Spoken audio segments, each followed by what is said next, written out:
pod ako sa pulong sa Dios. So atong hisgutan karon mga igsoon, mao nga 5 ka bersikulo akong i-share diha kaninyo mga igsoon nga si Jesus mao ang atong principal supporter mga igsoon. So mao kan atong hisgutan karon. So mga igsoon, 5 ka bersikulo ang akong ibahin diha kaninyo mga igsoon nga gihatag sa panumpa, nihatag sa panumpa ang atong Hesukristo sa Hebrehanon chapter 6 verse 19, tungod sa duha ka butang ug dili mamakak ang Dios sa paglaom og pagtuo. So mao kaning duha ka butang, paglaom og pagtuo. So in Hebreo chapter 6 verse 19, we have this hope as an anchor for the soul, firm and secure.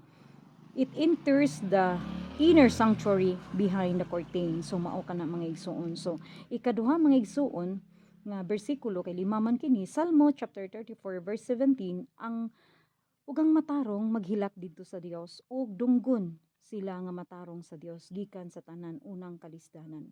Busa mga igsoon, the righteous cry out and the Lord hears them, He delivers them from all their troubles. So mao ka na mga igsuon nga mga mataro nga tao mohilak gid kaya didto sa Dios ar sa alang sa mga pag-ampo ug kani dunggon kini sa Dios. And number 3 nga Bible verse John chapter 16 verse 7, unsa ingon ni Jesus, mopahawa siya dili dinhi sa kalibutan kay kun dili siya mohawa mga igsuon, dili makaanhipod ang manlalaban kanato nga mao ang espiritu. Busa kinahanglan nga mohawa si Jesus dinhi, mobalik siya sa langit ug ipaanhin niya ang balaang espiritu nga maoy atong manlalaban, maoy motabang kanato mga igsuon. So it is for your good that I am going away. Unless I go away, so the advocate will not come to you, but if I go, I will send him. So mao kana iyang ipadala ang balaang espiritu. So number 4, Roma chapter 8 verse 26, mao kana mga igsuon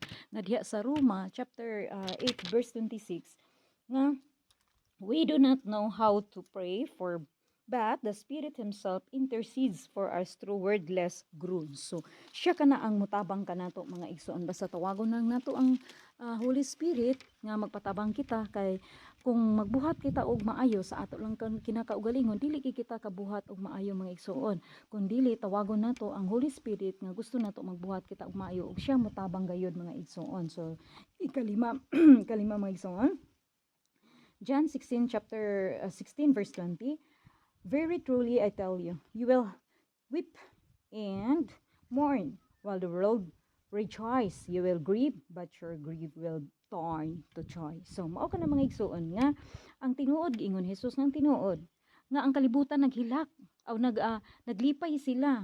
Ang kalibutan naglipay sila. Grabe lang paglipay og nagpasakit pa na kanato. Apan mga igsuon og kita naguol, nagmourn kita. So sa ingon niya, very truly, ang tinuod lang, kamo nga nasakitan karon o kamo nga naghilak karon, ang akong ibalos ni ana, mao ang kalipay. So mao ka na ang gisaad sa Dios. So or glory be to God. So Jesus loves you and I love you all.